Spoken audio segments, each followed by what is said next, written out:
Good morning friends. आज हम हैं अभी विदिशा में। ये रूम जो था रात को मैंने लिया था, आपको बता ही दिया था कि मैं विदिशा यहाँ राजावट करके कोई है ये होटल है, तो यहाँ आ गया हूँ। अभी होटल से निकल के बाहर विदिशा में आया हूँ और विदिशा यहाँ पे मेरे राइट हैंड साइड में रेलवे स्टेशन है और लेफ्ट हैंड साइड में मैं रुका ही था। सामने एक मंदिर बना हुआ है। सुबह सुबह का टाइम है, थोड़ा सा कुछ खा लेते हैं, तो मैं यहाँ पर आया हूँ। मैंने वैसे पहले ही टेस्ट कर लिया और यहाँ ये अंकल है कचौड़ी वचौड़ी बनाते, 10 रुपये की एक है, तो एक कचौड़ी लेके देखते हैं दोबारा। बढ़िया है ना सर? हाँ बढ़िया बनाई थी आपने, अच्छी थी। मैं ऑलरेडी एक खा चुका हूँ, दोबारा खा रहा हूँ मैं। मेरे को अच्छी लगी इसलिए मैंने दोबारा बनवाई। मैंने सोचा आप लोगों को भी दिखा दें, अगर विदिशा आए और विदिशा रेलवे स्टेशन के आसपास है तो आप कचौड़ी खा सकते हैं। इस तरीके से बना के देते हैं। रात को इस वाले पुल से होकर गए थे हम, और ये है राम तीर्थ का ही एरिया है पूरा। यहाँ पे भैरव बाबा मंदिर है और नीचे नदी है। मैंने गाड़ी यहाँ थोड़ा साइड में जगह थी तो यहाँ लगा दी है। ये देखो ऊपर पुल से है, ये पूरा तीर्थ बनाया हुआ है यहाँ पे। और जैसे हमारे गंगा जी का घाट होता है या और घाट है, उसी घाटों की तरह यहाँ पे भी घाट है और इसी को राम तीर्थ बोलते हैं। देखो यहाँ पे नीचे भी एक रोड बना हुआ है। अगर हम उधर की तरफ से आते तो नीचे वाले रोड पे जा सकते थे हम। उधर एक गेट बना हुआ है, द्वार बोलते हैं हिंदी में, और वहाँ पे से पुल है पार करने के लिए। तो ये नदी के बीच में ये बनाया हुआ है, तीर्थ स्थान बना हुआ है ये। और यहाँ से नदी जा रही है आगे से, बीच में से होते हुए। ये देखो पीछे से आ रहे थे तो थोड़ी सी है ना गाड़ी लग गई, और शायद ये पेंट ही है जो थोड़ा सा वैसे हुआ है, तो ये ठीक हो जाएगा जहाँ तक मुझे लगता है। हम उदयगिरी की गुफाएं जो है उसके एंट्रेंस पे पहुँच गए। ये देखो उदयगिरी की गुफाएं, ये होगा इनका आई थिंक ऑफिस वगैरह है, जो भी होगा। यहाँ पर ये टिकट घर है और ये गाड़ी हमने अपनी खड़ी कर दी है पार्किंग में। ये यहाँ पर भी एक गोप्रो के लिए रसीद कटी है। तो भाई ये आर्कोलॉजिकल साइट्स पे, ये खैर बहुत महंगी नहीं है, 25 रुपये की रसीद है, लेकिन इन साइट्स पे आप वीडियो कैमरा वगैरह लेके आ रहे हैं, इवन गोप्रो भी लेके आ रहे हैं, तो भाई आपकी पर्ची कटनी है। 20 गुफाएं अभी हैं, शायद और भी होंगी पहले कभी। क्या ज़बरदस्त। मेरे को तो इन गुफाओं से ज़्यादा अच्छे तो ये जो कल्चर है ना गाँव का, ये अच्छा लगता है। ये शायद आदि शक्ति माता की वो है मूर्ति उकेरी गई होगी। ये देखो यहाँ पर ये उस समय की कोई मूर्ति है, लेकिन यहाँ पे उस टाइम ये पहाड़ अच्छे बड़े होते होंगे, इतने तो नहीं होंगे, ये तो घिस घिस के इतने हो गए। ओके, ये वाला है वो इस तरीके का तवानुमा जो है। और इसके अंदर क्या है? इसके अंदर कुछ भी नहीं है, ये सिंपल ही गुफा है, लेकिन ऊपर की नक्काशी आप पता नहीं देख पा रहे होंगे कि नहीं देख पा रहे। ये देखो ऊपर की नक्काशी बड़ी ज़ोरदार है, ज़बरदस्त है। ये गुफा क्रमांक 6 है जो सामने है। और यहाँ पर अच्छी चीज़ ये है कि यहाँ पर हर गुफा के बाहर लिखा हुआ है, उसके बारे में बताया गया है कि किस तरीके का है। ये जो गुफा है इसमें सामने की तरफ जो आप देख रहे हैं जो मूर्तियाँ बनी हुई हैं, इन मूर्तियों में अष्टभुजाधारी माता दुर्गा का रूप है। यहाँ कुछ मूर्ति उकेरी गई थी लेकिन वो अभी नष्ट हो चुकी है, लेकिन जो तीसरी मूर्ति है यहाँ से, उस मूर्ति में दिखाया गया है और बताया गया है कि यहाँ पहली बार ऐसा एक मूर्ति मिली थी जहाँ पर अष्टभुजाधारी माता दुर्गा जो है, दुर्गा जी जो है महिषासुर का मान मर्दन कर रही है, यानी कि उसको चीर रही है।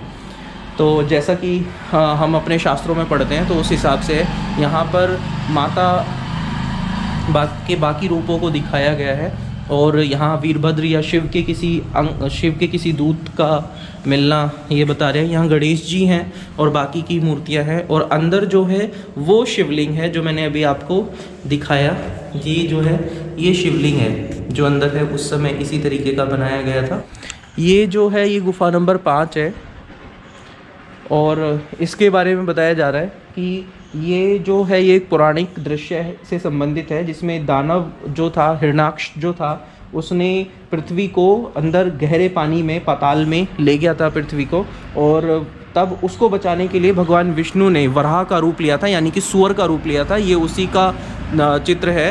और ये जो स्त्री यहाँ पर दिखाई गई है, ये पृथ्वी है, जिसको भगवान विष्णु ने वराह अवतार में अपने दांतों से पकड़कर और ऊपर ब्रह्मांड में लेकर आए और पृथ्वी को उसकी कक्षा में स्थापित किया। ये वो वाला स्वरूप है। ये देखो भगवान शेषनाग जो हैं वो नीचे ऐसे बने हुए हैं।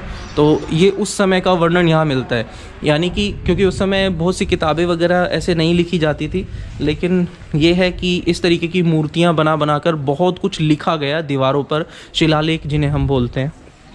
ये है गुफा नंबर 3। इसका जो अभिलेख है वो यहाँ मिलता है, गवर्नमेंट ने इस तरीके से लगाया हुआ है। और ये भगवान कार्तिकेय की प्रतिमा है यहाँ पर, देखो, जिसमें उनके जो बाल हैं उनको 3 लड़ियों से दिखाया गया है। और ये खड़े होने की मुद्रा में भगवान कार्तिकेय हैं यहाँ पर। और जेम्स हार्ले एक अमेरिकी शोधकर्ता थे, उन्होंने इसे 5वीं सदी की सबसे सुंदर मूर्ति बताया है कि ये 5वीं सदी की सबसे सुंदर मूर्ति है।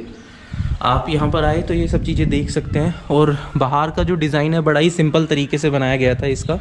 भगवान कार्तिकेय जो हैं भगवान शिव के पुत्र हैं, अगर किसी को ना पता हो तो मैं बता देता हूँ। ये है गुफा नंबर 4, जिसको वीणा गुफा कहते हैं। और इसमें ये 2 तरफ से यहाँ पर जो चित्रकारी की गई है उसमें ये दर्शाया गया होगा, जो कि वहाँ पे लिखा हुआ है कि एक तरफ एक व्यक्ति है वो वीणा बजा रहा है, तो उसकी वजह से इसका नाम वीणा गुफा रखा। लेकिन ये भगवान शिव को समर्पित मंदिर है और इसमें भगवान शिव की मूर्ति जो है वो है अंदर उकेरी गई है। ये देखो भगवान शिव की मूर्ति है इसमें भगवान शिव के गले में हार है और बहुत खूबसूरत तरीके से ये मूर्ति बनाई गई है। शिवलिंग है हालांकि, लेकिन शिवलिंग जो है उस पे भगवान शिव की मूर्ति है। और यहाँ पर भी कुछ मूर्तियाँ थी बाकी जगहों की तरह, लेकिन फ़िलहाल यहाँ पे सारी मूर्तियाँ जो हैं वो विक्षिप्त अवस्था में है नहीं, मतलब कि मूर्तियाँ टूटी फूटी हैं सब। यहाँ के लोग ऐसी जगह पर रहते हैं, देखो अपने आप में ये जो जगह है ये एक ऐसी एनर्जी के साथ भरी हुई जगह है जहाँ पर फ़िलहाल मुझे तो यही फील हो रहा है। अब किसी और को हो रहा हो या ना हो रहा हो ये मैं नहीं कह सकता, लेकिन मुझे यहाँ पर ये फील हो रहा है कि यहाँ एक स्पेशल एनर्जी काम करती है जो आपको बड़ी मतलब तसल्ली सी मिल रही है। यहाँ पर आकर सुकून सा मिल रहा है।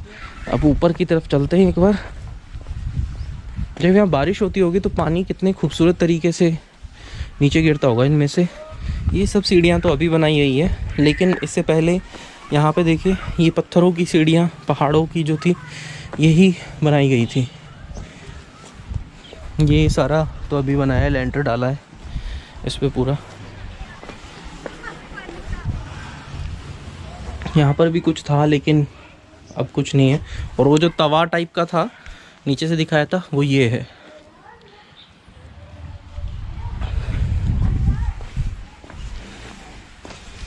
चलिए आगे चलते हैं।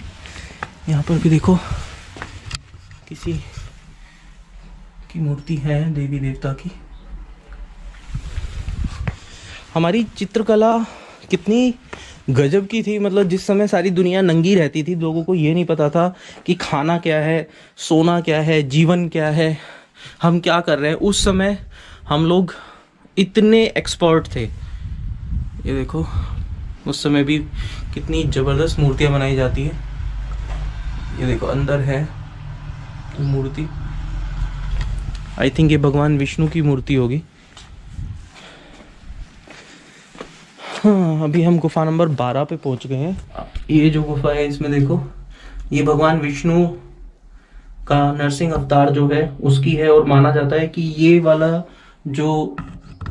ये वाली जो प्रतिमा है ये सबसे पुरानी प्रतिमा है। और इसके आसपास शंख लिपि में कुछ लिखा हुआ मिला था, यहाँ पे उकेरा हुआ कुछ मिला होगा यहाँ, तो शंख लिपि में कुछ उकेरा हुआ यहाँ मिला था, लेकिन उसको अभी तक पढ़ा नहीं जा सका है। तो ये कहा जाता है कि ये गुप्त काल से भी पहले की है, जिसको अभी तक पढ़ा नहीं जा सका है, क्योंकि शंख लिपि में जो भी चीज़ें आज तक मिली हैं वो लगभग पढ़ी नहीं गई हैं। ये गुफा नंबर 13 है और यहाँ पे तो पूरा कांच वाँच से एकदम इसको प्रोटेक्ट किया गया है, और मेरे को जहाँ तक लगता है भगवान विष्णु की है, कांच वाँच से प्रोटेक्ट किया गया है इस गुफा को तो पूरा। ये देखो कितनी खूबसूरत तरीके से उस टाइम में मतलब ये बना दिया गया, गजब नहीं है? उस टाइम में कितना खूबसूरत तरीके से बनाया गया, वो भी पहाड़ों में। आज इन चीज़ों को बनाने में ना जाने कितना टाइम लग जाए, तो सोचो उस समय ऐसे कौन सी चीज़ें थी जो इनको बनाया गया। ऊपर भी बहुत सारी प्रतिमाएं हैं भगवान विष्णु की प्रतिमा के ऊपर, और यहाँ पर नीचे गरुड़ बैठे हुए हैं पक्षी रूप में। देखिए मैं जो आपको दिखा रहा था ना, अगर किसी ने नहीं देखा हो तो मैं आपको दिखा देता हूँ कि शंख लिपि किस तरीके से उकेरी जाती थी। ये शंख लिपि का एक उदाहरण है, इस तरीके से शंख लिपि उकेरी जाती थी। ये बहुत ज़्यादा साफ तो नहीं दिख रहा है, लेकिन जितना भी दिख रहा है उस तरीके से मैं आपको दिखाने की कोशिश कर सकता हूँ। ये देखो, ये शंख लिपि के यहाँ कुछ, ये जितने भी पत्थर हैं यहाँ, इनमें शंख लिपि से ही कुछ इस तरीके की चीज़ें उकेरी गई हैं, जिनको आज तक अनुवाद नहीं किया गया है। ये देखो यहाँ क्या लिखा हुआ है इनमें, ये किसी को नहीं पता। सम्राट चंद्रगुप्त के मगध काल में आ गए हैं, ऐसा प्रतीत हो रहा है।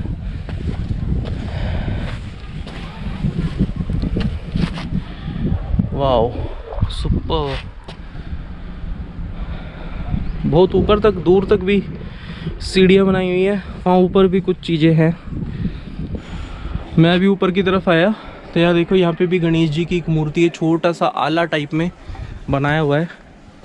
लेकिन ये जो पत्थरों पे लोगों ने अपनी कारीगरी की है यार, ये चीज़ अच्छी नहीं है। ये अधिकतर मूर्तियाँ जो है वो लाल और गेरुए से रंग की है, तो हालांकि वो कहीं पे गहरा है, कहीं हल्का है, लेकिन खूबसूरत है काफ़ी। लेकिन वास्तविक स्वरूप में जब ये होंगी अपने टाइम में तो कितनी खूबसूरत होंगी। हम इससे ऊपर भी पहाड़ पे एक बार जाकर देख कर आएंगे कि आखिर ऊपर है क्या चीज़। ऐसी जगहें बड़ी खूबसूरत होती है और नॉलेजेबल होती हैं। स्कूल के बच्चों को, कॉलेज के बच्चों को ऐसी जगहों पर लाना चाहिए। अपना इतिहास, हमारा स्वर्णिम इतिहास पता चलना चाहिए लोगों को, बच्चों को स्पेशली, ताकि वो किसी भ्रम में ना रहे।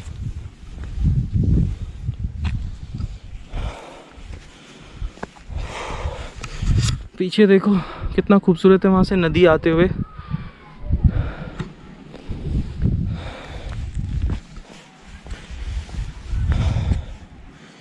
इसके ऊपर भी रास्ता बनाया हुआ है। बनाया तो गवर्नमेंट नहीं है, बनाया है तो ऊपर कुछ होगा ज़रूर। एक बार चल के देखेंगे ज़रूर।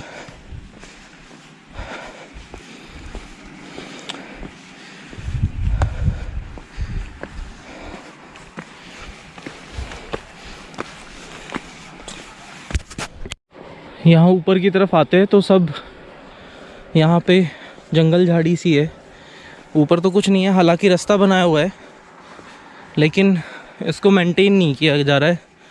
यहाँ जंगल झाड़ी सी है ऊपर की तरफ, इसको भी मेंटेन करना चाहिए, वरना मैंने नीचे एक कपल को देखा था, फिर ऊपर बहुत सारे कपल मिलेंगे इधर उधर झाड़ियों में।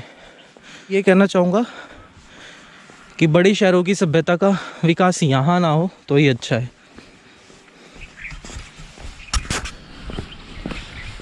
ये जो एरिया है ये गुप्तकालीन मंदिर का है, जो कि गायब है।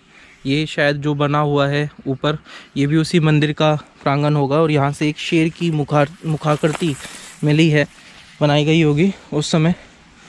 तो ये मंदिर जो है अब क्षतिग्रस्त, क्या ये तो गायब ही हो चुका है, इसे क्षतिग्रस्त नहीं कहा जा सकता, गायब ही है।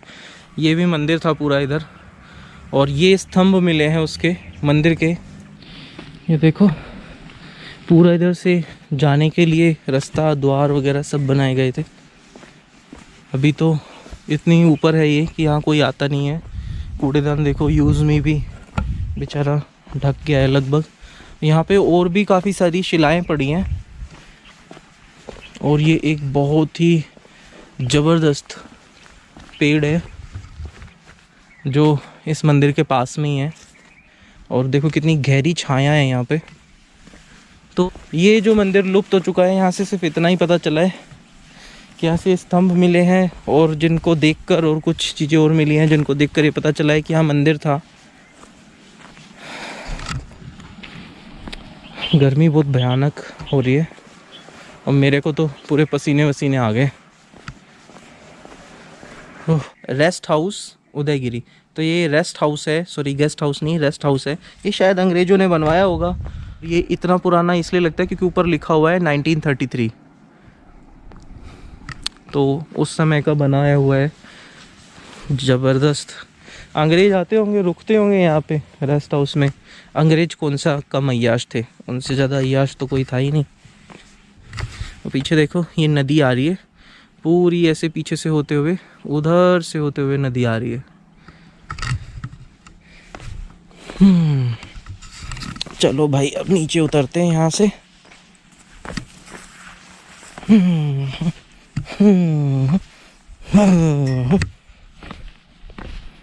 यहाँ पर भी ये पहाड़ी के दूसरे कोने पर है, हम जो भी ऊपर से उतर के आए, यहाँ पर भी एक गुफा मिलती है, जो कि गुफा नहीं मंदिर है यहाँ पर एक्चुअल में एक, जो कि जैन मंदिर है।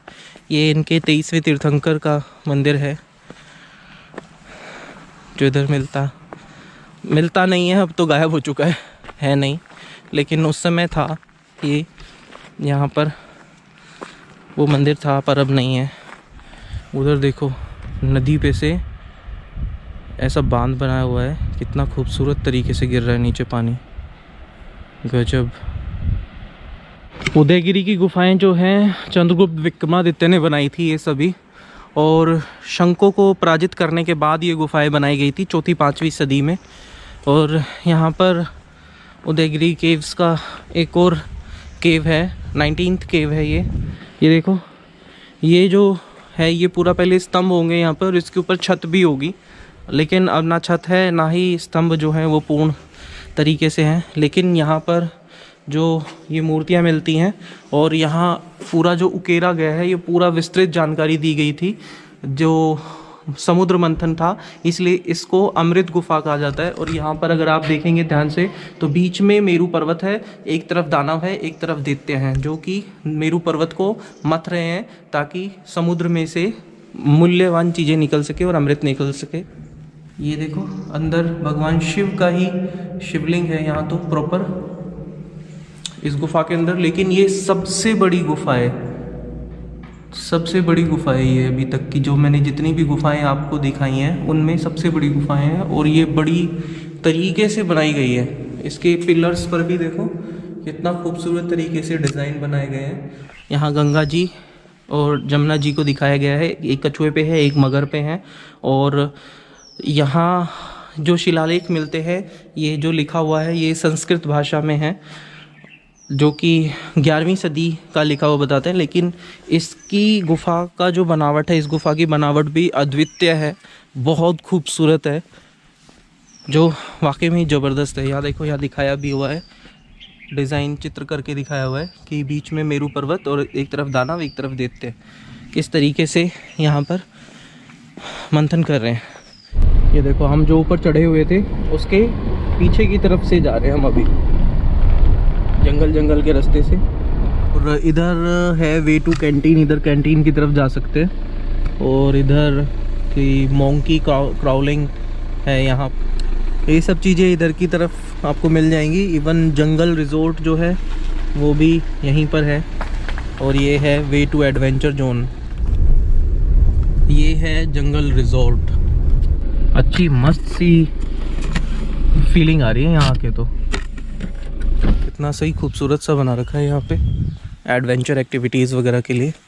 ये चार्जेस है यहाँ पे, और single, double, extra bedroom, AC, deluxe cottage, deluxe room, AC, ये सब तरीके के चार्जेस यहाँ पे आपको मिल जाएंगे। और चेक इन टाइम 2 PM का है और चेकआउट 12 नून। जंगल रिजॉर्ट उदयगिरी, ये नंबर वगैरह है। अगर आप फ़ोन करके पहले से बुकिंग कराना चाहते हैं तो करा सकते हैं। वेज नॉन वेज खाने की सभी सुविधाएं यहाँ पे उपलब्ध हैं, हर तरीके का खाना मिल जाएगा। पूरी सीटिंग है, बड़े अच्छे से क्लास सीटिंग बनाई गई है और अंदर के रूम्स वगैरह भी ऑब्वियसली अच्छे हैं। यहाँ पे एक्टिविटीज़ बहुत सारी है, एडवेंचर एक्टिविटीज़ बहुत सारी कर सकते हैं। और ये देखो कितना अच्छा डिज़ाइन बनाया हुआ है। आप अगर नीचे से आ रहे हैं ऊपर सांची का स्तूप देखने के लिए तो यहाँ पर ये फ्री पार्किंग है। यहाँ पे पार्किंग के कोई चार्ज नहीं है, नीचे तो ले ही लिखा हुआ था फ्री पार्किंग। और ये है अंदर सांची का स्तूप जाने के लिए रास्ता। Buddhist monument Sanchi world heritage site. दूर से देख लीजिए भाई, ये है सांची का स्तूप पूरा। और एक लुक मैं पास जाके भी दिखा दूंगा। ये एक बौद्ध स्मारक है जो सम्राट अशोक ने दूसरी तीसरी शताब्दी में बनवाया था, ईसा पूर्व बनवाया था, दूसरी तीसरी शताब्दी ईसा पूर्व। ऊपर इस पहाड़ी पे इसे बनाया गया क्योंकि उस टाइम भी ये विदिशा नामक नगरी था और पूरा एरिया जो था यहाँ विदिशा नगर का ही था। और यहाँ पर आकर ऊपर पहाड़ी पे ध्यान करने के लिए एक उपयुक्त स्थान था, तो इसलिए यहाँ पे बनाया उन्होंने।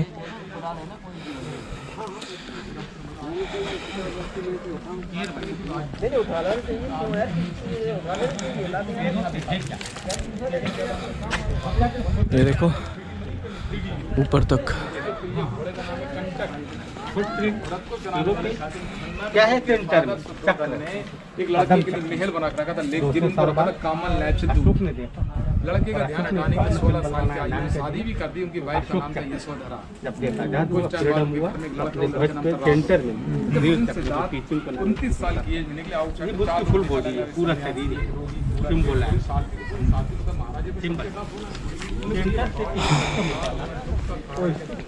यहाँ पे बहुत सारी कलाकृतियाँ इस स्तंभ पर उकेरी गई है और बहुत ही खूबसूरत तरीके से बनाया गया है, जैसा कि हमने किताबों में देखा है और मोस्टली स्कूल में पढ़ने वाले बच्चे इसे बुक्स में पढ़ते हैं, तो हिस्ट्री की बुक्स में इसका बहुत अच्छे से उल्लेख मिलता है।